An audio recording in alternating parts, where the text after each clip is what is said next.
apakah sama Allah di dalam Al-Quran dengan yang disembah Musa? Di dalam pribadinya Allah di dalam Quran dengan Tuhan di dalam Alkitab itu berbeda, Pak.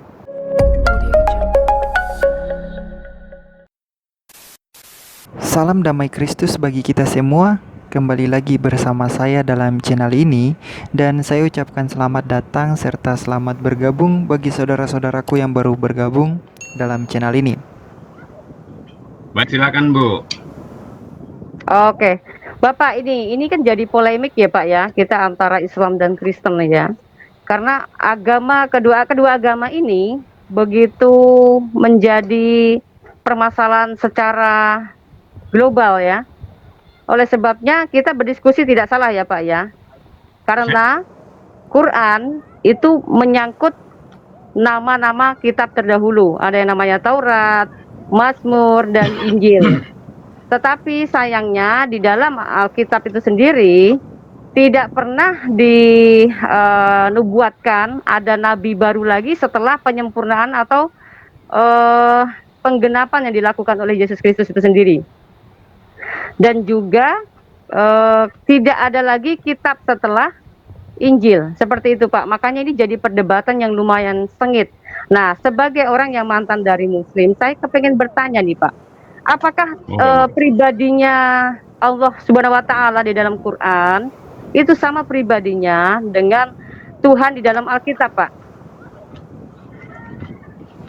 Baik, terima kasih Ibu Fatimah ya. Iya. Berikan pakai dalil Quran Bertanya. saja Pak nanti. Baik. Jadi gini, sebelum saya menjawab, mungkin saya sudah mendengar ya apa yang disampaikan oleh Ibu Fatimah dan Pak Pendeta Yusuf tadi, yang pada orientasinya adalah kesamaan di mana Allah dalam Al-Quran itu mengatakan menembus dosa manusia. Kan begitu ya Bu ya? Iya, di dalam Alkitab. Di Al-Quran ya. Oh, di dalam Quran apa dalam kitab nih? Makanya yang saya tangkap tadi Ibu sama Pak Yusuf mengharapkan dalil dalam Al-Quran di mana Allah Subhanahu Wa Taala itu mengampuni dosa manusia, menebus dosa manusia, kan Juru kan selamat, gitu Pak. ya. Juru selamat, Pak. Juru Oke, juru selamat. selamat ataupun apa ya. Disitulah konteks perbedaan antara kita yang tidak perlu kita carikan karena emang tidak ada di dalam Al-Quran bahwa Allah itu juru selamat, Allah itu penembus dosa.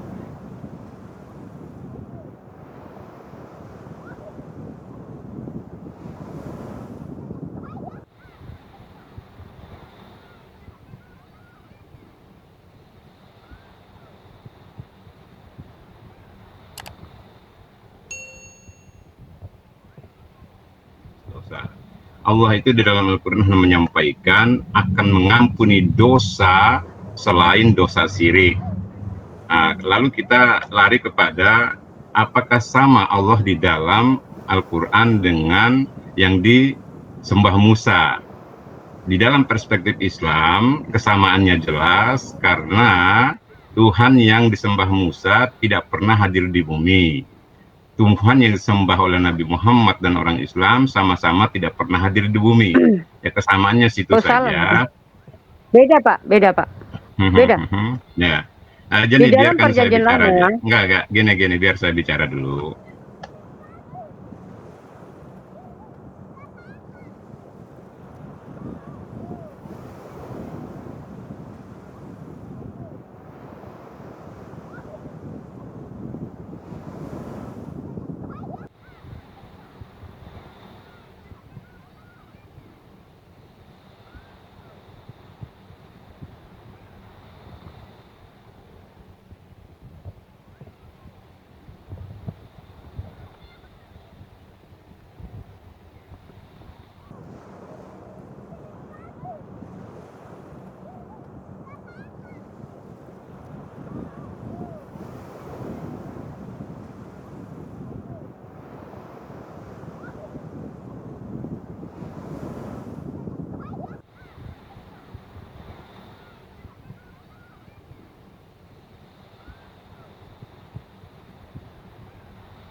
Saya tidak dalam rangka ingin mengajak ibu kembali ke Islam, karena pada prinsipnya iman itu hanyalah untuk pribadi dengan Allah ya. Jadi di dalam Al-Quran udah dijelaskan ya, Waman ahsana qawlan mimman da'a ilallah ya, udah jelas di sana bahwa kita itu punya ruang masing-masing terhadap keadaan iman. Adapun dialog malam ini untuk menyadarkan ibu kembali, saya rasa itu bukan ruang manusia, lebih kepada ruang pribadi ibu kepada Allah. Mau menetap kepada kekafiran atau beriman kepada Allah, Al-Kahfi 29 sudah menjelaskan, silakan Anda memilih kekafiran, silakan Anda juga beriman. Itulah otoritas manusia, diberikan free choice. Saya rasa tidak akan ketemu, Bu, konsep yang Ibu harapkan, karena emang perbedaan visi kitab saat ini tidak akan pernah ketemu, tidak akan pernah ketemu. Oh gitu. Oke. Nah, Oke, boleh saya memberikan pernyataan lagi, Pak? Boleh? monggo, Bu. Nah, menurut Bapak, Bapak sangat santun sekali. Terima kasih sebelumnya, ya. Karena Monggo. Bapak menganggap bahwa sebenarnya di dalam argumen Al-Quran dengan Alkitab memang tidak ada bisa menyambung ya, Pak ya. Ini Sip, tadi statement Anda kan, Pak. sip. Kalau begitu saya mempertanyakan, lalu kenapa sejarah-sejarah para nabi di dalam Alkitab bisa ada di dalam Al-Quran? Ini artinya Muhammad SAW dia mengakui bahwa Tuhannya ini adalah sama gitu kan dari Alkitab. Tetapi kenapa kita melihat di dalam pribadinya Allah di dalam Quran dengan Tuhan di dalam Alkitab itu berbeda, Pak? Bapak tadi mengatakan bahwa Tuhan tidak pernah hadir ke dunia. Nah, saya mau kasih penjelasan nih kepada Bapak nih. Tuhannya Musa ya, Monggo, Pak ya. monggo. Dia Monggo. datang ya di Keluaran 6 ayat 2 mengatakan begini, bicara di depan Musa. Akulah Tuhan. Aku adalah Tuhan Abraham, Ishak dan Yakub. Ya, aku telah menyatakan diri kepada Abraham, Ishak dan Yakub. Tetapi tentang namaku Tuhan, gitu ya, belum menyatakannya. Dan namaku Tuhan itu kalau bahasa Ibrani-nya itu maksudnya YHWH, tetapi di dalam bahasa Ibrani itu tidak memakai kata YHWH karena itu nama yang sangat sakral dan sangat sulit disebut. Makanya memakai nama ganti yaitu Adonai. Begitu ya, Pak ya. Adonai gitu ya. Tentang Adonai ini belum dinyatakan Pak nama yang sesungguhnya sebagai juru selamat yang menyelamatkan. Seperti itu Pak. Jadi kalau Anda tadi mengatakan Tuhannya Musa tidak pernah hadir ke dunia itu salah. Karena dia sudah menampakkan kepada Abraham, Ishak dan Yakub. Seperti itu Pak. Dalilnya di Keluaran Baik. 6 ayat 2. Baik. Mungkin tadi kurang komplit apa yang saya sampaikan. Saya mohon maaf. Tadi perspektif saya tidak hadir ke bumi itu dalam rangka bermanifestasi sebagai manusia untuk melakukan penebusan dosa terhadap orang percaya. Oh, itu Di versi dalam Qurannya. itu. Jadi apa yang Ibu sampaikan itu betul. Al-Quran pun mengurai bahwa Musa pernah berbicara dengan Tuhannya. Yang saya sampaikan tadi tidak turun ke bumi dalam wujud manusia seperti apa yang diimani oleh umat Kristen saat ini.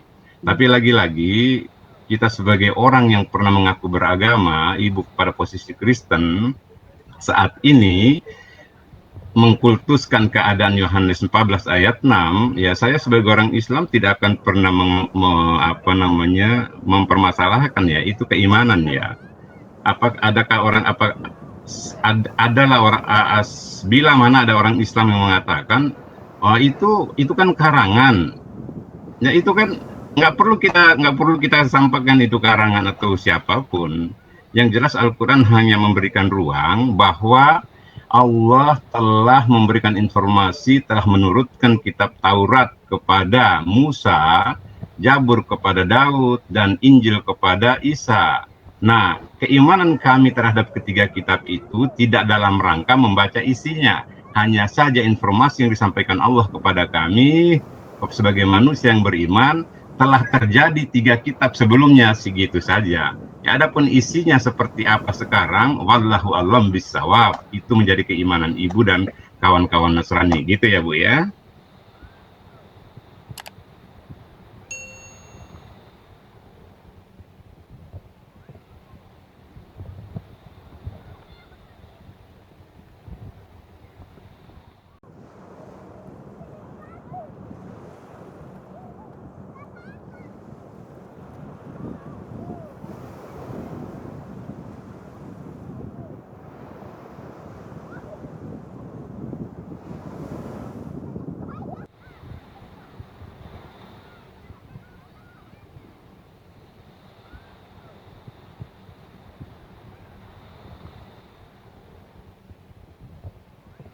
ya Bu ya.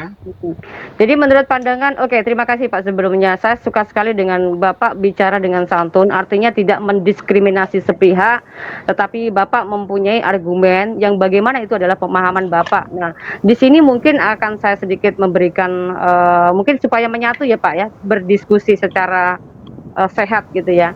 Jadi kalau Monggo misalkan silakan. Bapak menganggap bahwa Taurat, Mazmur dan Injil Bapak nggak ketahui secara utuh, tetapi nggak tahu itu sebenarnya di mana.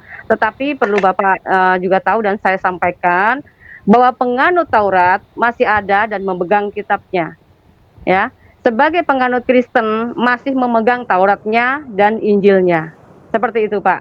Tetapi Baik, mengenai baik, tentang baik. Quran, mohon maaf sebelumnya, mengenai tentang Quran, dalam kitab Taurat maupun di dalam Injil itu tidak pernah tertulis tentang nubuatan kedatangan ada nabi baru lagi maupun kitab baru lagi. Oke, selepas itu mengenai tentang itu tidak mau diterima atau tidaknya, saya menyampaikan dengan secara jujur ya Pak, yang dalam Alkitab gitu ya. Tetapi Bapak tadi Monggo, monggo. bilang mengatakan bahwa di dalam pemahaman Islam tidak pernah namanya Tuhan itu turun ke bumi dalam rangka penyelamatan seperti itu ya Pak ya. Oke, Iya. dan saya Bapak melihat katanya dari Perjanjian Baru referensinya dari Yohanes 14 ayat 6 ya Pak ya. Tidak Pak. Mm-mm. Jadi gini, ketika iman Kristen mempercayai sesuatu tidak hanya main comot ayat satu ayat dan kami juga tidak mempercayai satu ayat saja. Kami harus lihat referensi dari Perjanjian Lama. Contoh nih Pak, misalkan di dalam Yesaya 9 ayat 5 itu menyatakan tentang kehadirannya Tuhan sebagai seorang putra yang dia memiliki gelar sebagai Bapa yang kekal, Raja Damai, Allah yang Maha Kuasa. Ini tertera di dalam Yesaya 9 ayat 5. Ini bicara mengenai tentang kehadirannya atau janjinya sebagai juru selamat yang diberikan kepada manusia guna untuk penyelamatan. Itu yang pertama. Lalu yang kedua Pak, referensi sebelum mengambil dalam Perjanjian Baru, kita lihat lagi di Yesaya 48 ayat 12. Mungkin bisa ditayangkan ya di layar. Yesaya 48 ayat 12. Dengarkanlah aku hai Yakub dan engkau Israel yang kupanggil. Akulah yang tetap sama. Akulah yang terdahulu, aku juga yang terkemudian. Ini yang bicara Tuhan ya Pak ya. Ini Tuhan Yahweh atau Yahweh itu sendiri. Adonai, Hashem ya. Dia berbicara kepada Nabi Yesaya bahwa aku yang tetap sama, aku yang terdahulu dan aku yang terkemudian. Artinya dia bicara dirinya akan kedatangannya yang terkemudian. Referensinya atau realisasinya, penggenapannya ada di dalam Perjanjian Baru. Yesus berkata di Yohanes 8 ayat 24, mengatakan, jikalau kamu tidak percaya bahwa akulah dia, maka kau akan mati dalam dosamu. Kenapa Yesus berkata sedemikian Maaf ya Bu ya, saya tajamnya? ngerokok ya. Boleh ya? Oke silakan Pak, oke silakan. Tetapi apakah Bapak sudah bisa menerima nih? Saya berikan Iya referensi Pak, dari Perjanjian Lama maupun Perjanjian Baru. Pak Apakah Muhammad, Bapak sudah bisa menerima? Pak Saleh, Monggo, monggo. Pak, mohon Monggo. maaf Pak, ini kalau peraturan di YouTube Pak nggak boleh merokok ya Pak, sorry ya Pak. Baik, baik, terima kasih, terima kasih. Ya, Baik, baik, silakan baik, Pak, ya, baik. dilanjutkan, Mohon silakan. mohon maaf. Oke, sejauh ini apakah Bapak mungkin ada sesuatu yang mau ditanggapi? Baik, terima kasih. Seperti apa yang saya sampaikan tadi, apa yang saya omongkan dengan Ibu, dengan Pak Pendeta malam ini, orang Islam tidak punya berasumsi tentang apa yang disampaikan. Tentang apa yang saya katakan tadi, itu bukan menurut saya ya Bu ya. Itu saya sampaikan ayat Al-Quran tentang keberimanan kami terhadap kitab sebelumnya. Itu firman Allah. Lalu, jangankan satu ayat tentang keadaan iman ibu, tetap konsep Tuhan ibu. 1000 ayat pun yang ibu imani, itu adalah ruang ibu. Nah, kenapa saya ikut bicara di sini? Saya tidak ingin terjadi polemik antara Islam dan Kristen tentang membela diri terhadap keimanan masing-masing. Jelas tidak akan pernah ada titik temu, jelas tidak akan. Yeah, Karena betul, apa? betul. orang Islam memahami bahwa Rasul terakhir itu adalah Nabi Muhammad. Orang Kristen memahami tidak ada Nabi yang bernama Muhammad. Apa yang bisa kita pertemukan? Artinya apa? Yang menjustifikasi Yesus itu Tuhan adalah orang yang beriman kepada Yesus sebagai Tuhan.